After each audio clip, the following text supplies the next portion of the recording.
Hello everyone, എല്ലാവർക്കും നമസ്കാരം. അപ്പോൾ ഇന്നൊരു തനി നാടൻ പലഹാരത്തിൻ്റെ റെസിപ്പിയാണ് കേട്ടോ ഷെയർ ചെയ്യുന്നത്. നമ്മൾ തട്ടുകടയിൽ നിന്നൊക്കെ കഴിക്കുന്ന നല്ല ക്രിസ്പി ആയിട്ടുള്ള നല്ല മൊരിഞ്ഞ പരിപ്പുവടയുടെ റെസിപ്പി. എല്ലാവർക്കും ഒരുപാട് ഇഷ്ടമായിട്ടുള്ള ഒരു ഐറ്റം തന്നെയാണ് പരിപ്പുവട.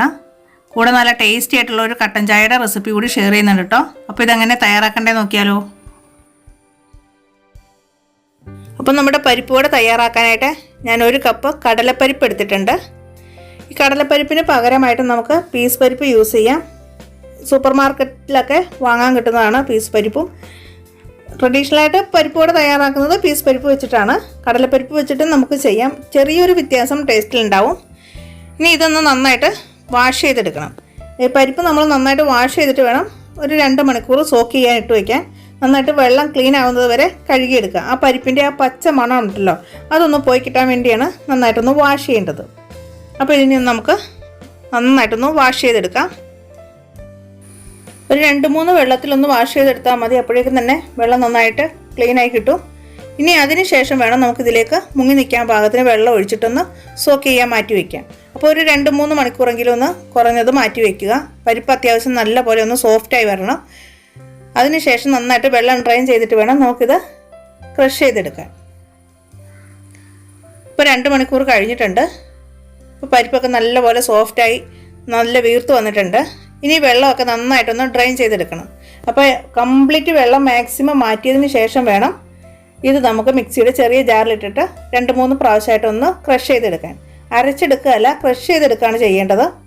അപ്പോൾ നന്നായിട്ട് വെള്ളമൊക്കെ ഡ്രെയിൻ ചെയ്തെടുത്ത് മാറ്റി വെച്ചിട്ടുണ്ട്. ഇനി ഇതിൽ നിന്ന് നമുക്കൊരു 2 ടേബിൾ സ്പൂൺ മാറ്റി വയ്ക്കണം. അത് നമ്മൾ പരിപ്പുവട തയ്യാറാക്കുന്ന സമയത്ത് അതിലേക്ക് ചേർത്ത് കൊടുക്കാം. അപ്പോൾ ഒരുപാടൊന്നും വേണ്ട, ഒരു 2 ടേബിൾ സ്പൂൺ മാത്രം മതി. ഈ സെയിം റെസിപ്പി തന്നെയാണ് നമ്മൾ പീസ് പരിപ്പ് വെച്ചിട്ടും ചെയ്യുന്നത്. അപ്പോൾ ഇത്രയും മാറ്റി വയ്ക്കാം. ഇനി ബാക്കിയുള്ളത് ഒരു 2-3 പ്രാവശ്യമായിട്ട് നമുക്ക് നന്നായിട്ട് മിക്സിയുടെ ചെറിയ ജാറിലിട്ടിട്ട് പൾസ് ബട്ടൺ ഓണാക്കി അരച്ചെടുക്കണം കേട്ടോ. ഒരുപാട് അരഞ്ഞു പോകരുത്. തരിതരിപ്പോട് കൂടി തന്നെ ഇത് ക്രഷ് ചെയ്തെടുത്താൽ മതി. ഒരുമിച്ചിടരുത്. ഒരുമിച്ചിട്ടാൽ അടിയിലുള്ളതൊക്കെ നന്നായിട്ട് അങ്ങോട്ട് അരഞ്ഞു പോകും. അതുകൊണ്ട് 2-3 പ്രാവശ്യമായിട്ട് ഇടുക. എന്നിട്ട് 1-2 സെക്കൻഡ് ഒന്ന് പൾസ് ചെയ്യുക. അതിനുശേഷം വീണ്ടും ഇതുപോലെ തിരിച്ചെടുത്താൽ മതി. ഇപ്പോൾ ഇവിടെ ഞാൻ മുഴുവനും അരച്ചെടുത്തിട്ടുണ്ട്. ഇതുപോലെ നല്ല തരിതരിപ്പോട് കൂടി വേണം ക്രഷ് ചെയ്തെടുക്കാൻ. ഇനി ഇതിലേക്ക് കുറച്ച് ഇൻഗ്രീഡിയൻസ് കൂടി നമുക്ക് ചേർത്ത് കൊടുക്കണം. ഇപ്പോൾ ഒരു 20 ചെറിയുള്ളി വട്ടത്തിൽ അരിഞ്ഞത് ചേർത്ത് കൊടുക്കുന്നുണ്ട്. അതിൻ്റെ കൂടെ തന്നെ ഒരു 2 പച്ചമുളക് വട്ടത്തിൽ അരിഞ്ഞതാണ്. പിന്നെ ഒരു ചെറിയ പീസ് ഇഞ്ചി പൊടി പൊടിയായിട്ട് അരിഞ്ഞെടുത്തതാണ്. അതുപോലെ ഒരു തണ്ട് കറിവേപ്പില ചെറുതായിട്ട് മുറിച്ചതും. പിന്നെ നമ്മൾ നേരത്തെ എടുത്ത് വെച്ചിട്ടുള്ള കടലപ്പരിപ്പ് കൂടി ചേർത്ത് കൊടുക്കാം. ഇനി ഇതിലേക്ക് 1/2 ടീസ്പൂൺ വലിയ ജീരകത്തിൻ്റെ പൊടിയും 1 ടീസ്പൂൺ ചതച്ച മുളകും ആവശ്യത്തിനുള്ള ഉപ്പ് കൂടി ഇതിലേക്ക് ചേർത്ത് കൊടുക്കാം. പിന്നെ നമുക്ക് വേണമെങ്കിൽ മാത്രം 2 പിഞ്ച് മഞ്ഞൾപ്പൊടി കൂടി ചേർത്ത് കൊടുക്കാം. തട്ടുകടയിലൊക്കെ അവർ തയ്യാറാക്കുമ്പം മഞ്ഞൾപ്പൊടി കൂടി ചേർത്ത് കൊടുക്കുന്നുണ്ട്. നിങ്ങൾക്ക് വേണമെങ്കിൽ മാത്രം മഞ്ഞൾപ്പൊടി ചേർത്ത് കൊടുത്താൽ മതി, ഓപ്ഷനിലാണ്.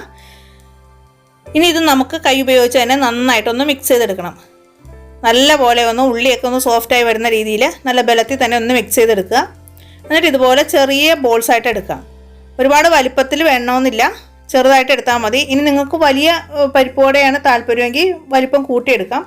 തട്ടുകടയിൽ നിന്നൊക്കെ നമ്മൾ കഴിക്കുന്നത് ചെറിയ സൈസ് പരിപ്പുവടയാണ്. ഉള്ളൊക്കെ നല്ല മൊരിഞ്ഞ നല്ല ക്രിസ്പി ആയിട്ടുള്ള പരിപ്പുവട. ഇപ്പോൾ വലിപ്പം ഞാൻ മുമ്പേ പറഞ്ഞ പോലെ തന്നെ നമ്മുടെ ഇഷ്ടമനുസരിച്ച് നമുക്ക് ഡിസൈഡ് ചെയ്യാം. ഇപ്പോൾ ചെറിയ സൈസിൽ ഉണ്ടാക്കി എടുക്കുമ്പോൾ പ്രത്യേക ഒരു ടേസ്റ്റാണ് കേട്ടോ. ഇനി പരിപ്പുവട ഓരോന്നായിട്ട് നമുക്ക് ഫ്രൈ ചെയ്തെടുക്കാം. അപ്പോൾ അതിനായിട്ട് ഞാനിവിടെ വെളിച്ചെണ്ണയാണ് യൂസ് ചെയ്തിട്ടുള്ളത്. നിങ്ങൾക്ക് ഏത് റിഫൈൻഡ് ഓയിൽ വേണമെങ്കിലും യൂസ് ചെയ്യാം. പിന്നെ നമുക്ക് ഈ ക്യാമറ കാണുന്ന അത്രയ്ക്കൊരു മഞ്ഞ കളറ് നമ്മുടെ മിക്സിനില്ല കേട്ടോ. ആ ലൈറ്റിൻ്റെ ഒരു കളറാണ്. അപ്പോൾ ഇതുപോലെ ചെറിയ സൈസായിട്ട് എടുക്കുക. ഓയിൽ മീഡിയം ഫ്ലെയിമിലിട്ടിട്ട് ചൂടാക്കണം. ഹൈ ഫ്ലെയിമിലിടരുത്. ഹൈ ഫ്ലെയിമിലിട്ട് കഴിഞ്ഞാൽ വല്ലാണ്ട് കരിഞ്ഞു പോവും. പുറമൊക്കെ ഒന്ന് ഇതായി കിട്ടുമെങ്കിലും ഉള്ളൊന്നും നന്നായിട്ട് മൊരിഞ്ഞ് കിട്ടില്ല.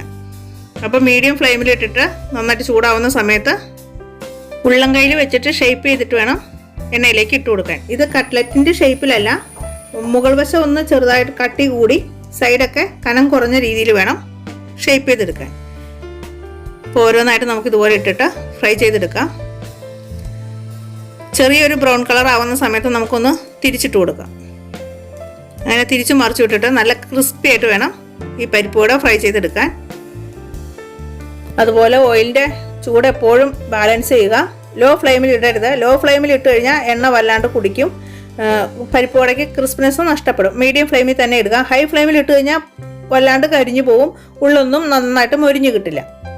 അപ്പോൾ എപ്പോഴും മീഡിയം ഫ്ലെയിമിൽ തന്നെ ഇട്ടിട്ട് തിരിച്ച് മറിച്ചു വിട്ട് നല്ല ക്രിസ്പി ആയിട്ട് പൊരിച്ചെടുക്കുക. നല്ലൊരു ഗോൾഡൻ ബ്രൗൺ കളർ ആവുന്ന സമയത്ത് നമുക്കിത് സ്റ്റെയിനറിലേക്ക് മാറ്റാം.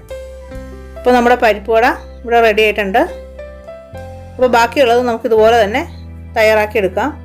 ചെറിയ സൈസായിട്ട് കയ്യിൻ്റെ ഉള്ളിൽ വെച്ചിട്ട് പ്രസ് ചെയ്യുക. ഇതുപോലെ ചൂടായ എണ്ണയിലേക്ക് ഇട്ടിട്ട് ഫ്രൈ ചെയ്തെടുക്കുക.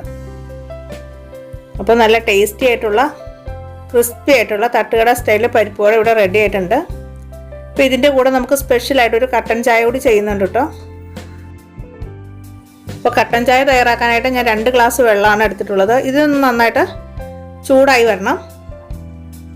അപ്പോൾ ആ ഒരു സമയത്ത് നമുക്കിതിലേക്ക് ഒരു ചെറിയ പീസ് ഇഞ്ചി നീളത്തിൽ കട്ട് ചെയ്താണ്, വളരെ കനം കുറഞ്ഞ 2 പീസ് ഇഞ്ചിയാണ് ഇട്ട് കൊടുക്കുന്നത്. കൂടെ തന്നെ അതേ വലിപ്പത്തിൽ ഒരു ചെറിയ പീസ് പട്ട, പിന്നെ ഒരു 3-4 കുരുമുളക്, മുഴുവൻ കുരുമുളകാണ്. അതുപോലെ ഒരു ചെറിയ പീസ് ഏലക്കയും കൂടെ ചേർത്ത് കൊടുക്കുന്നുണ്ട്. കുരുമുളക് ഒരിക്കലും ചതച്ച് ചേർക്കരുത്, ഇഞ്ചിയും കുരുമുളകും അതുപോലെ തന്നെ ചേർക്കുക. ഇനി ഇതിലേക്ക് ആവശ്യത്തിന് പഞ്ചസാര കൂടി ചേർത്ത് കൊടുക്കാം. ഇനി നന്നായിട്ട് ഇതൊന്ന് തിളയ്ക്കണം. പഞ്ചസാര ചേർത്ത് മിക്സ് ചെയ്തിട്ട് നന്നായിട്ട് ഇതൊന്ന് തിളയ്ക്കുക. ഇഞ്ചി കുരുമുളക് ഒരിക്കലും ചതച്ച് ചേർക്കരുത്. ചതച്ച് ചേർത്ത് കഴിഞ്ഞാൽ നമ്മുടെ കട്ടൻ ചായക്ക് ടേസ്റ്റേ പോകും, അത് പ്രത്യേകം ശ്രദ്ധിക്കുക. അപ്പോൾ ഇതുപോലെ നന്നായിട്ട് തിളച്ച് വരുന്ന സമയത്ത് നമുക്ക് ആവശ്യത്തിനുള്ള തേയിലപ്പൊടി ചേർത്ത് കൊടുക്കാം. അപ്പോൾ ഒരു 1/2 ടീസ്പൂൺ തേയിലപ്പൊടി ഞാൻ ചേർത്ത് കൊടുക്കുന്നുണ്ട്. 2 ഗ്ലാസ് വെള്ളമാണല്ലോ, അതിനാവശ്യത്തിനുള്ള തേയിലപ്പൊടിയും കൂടെ ചേർത്ത് കൊടുക്കുക. ഇനി ഒരു 2 മിനിറ്റ് നന്നായിട്ട് തിളച്ച് ആവശ്യത്തിനുള്ള കടുപ്പ് ഇറങ്ങുന്ന സമയത്ത് നമുക്കിതൊന്ന് ഓഫ് ചെയ്യാം. ഇത്രയേ ഉള്ളൂ. നല്ല ടേസ്റ്റി ആയിട്ടുള്ള കട്ടൻ ചായയാണ് കേട്ടോ. ഈ പരിപ്പ് വടയ്ക്ക് നല്ലൊരു കോമ്പിനേഷൻ ആയിട്ടുള്ള കട്ടൻ ചായയാണ്. അപ്പോൾ ഇതുപോലെ ഒന്ന് ട്രൈ ചെയ്തിട്ടില്ലെങ്കിൽ ഒന്ന് ട്രൈ ചെയ്ത് നോക്കുക. ഇപ്പം നന്നായിട്ട് തിളച്ചിട്ടുണ്ട്, പാകത്തിന് കടുപ്പമായി. ഞാൻ ഗ്യാസ് ഓഫ് ചെയ്തിട്ടുണ്ട്. ഇനി നമുക്കിതൊന്ന് അരിച്ചെടുക്കാം. അപ്പോൾ ഒരു സ്റ്റെയിനറിലൂടെ ഇതുപോലെ അരിച്ചെടുക്കുക. ഇത്രയേ ഉള്ളൂ പരിപാടി. നല്ല ടേസ്റ്റി ആയിട്ടുള്ള കട്ടൻ ചായയാണ്. പരിപ്പ് വടയ്ക്ക് നല്ല കിടിലൻ കോമ്പിനേഷൻ തന്നെയാണ് കേട്ടോ ഈ കട്ടൻ ചായ. അപ്പോൾ എല്ലാവരും ഒന്ന് ട്രൈ ചെയ്ത് നോക്കുക. പിന്നെ നമുക്കിത് ചൂടോടുകൂടി തന്നെ സെർവ് ചെയ്യാം. അപ്പോൾ ഇന്നത്തെ വീഡിയോ നിങ്ങൾക്ക് എല്ലാവർക്കും ഒരുപാട് ഇഷ്ടമായെന്ന് തന്നെ വിശ്വസിക്കുന്നു. ഇഷ്ടമാകുകയാണെങ്കിൽ ഒന്ന് ലൈക്ക് ചെയ്യാനും ഷെയർ ചെയ്യാനും സബ്സ്ക്രൈബ് ചെയ്യാനും മറക്കല്ലേ. അതുപോലെ തന്നെ വീഡിയോയെക്കുറിച്ചുള്ള നിങ്ങളുടെ അഭിപ്രായങ്ങളും നിർദ്ദേശങ്ങളൊക്കെ താഴെയുള്ള കമൻറ്റ് ബോക്സിൽ എഴുതി അറിയിക്കുന്ന കാര്യം വിട്ടുപോകരുത് കേട്ടോ.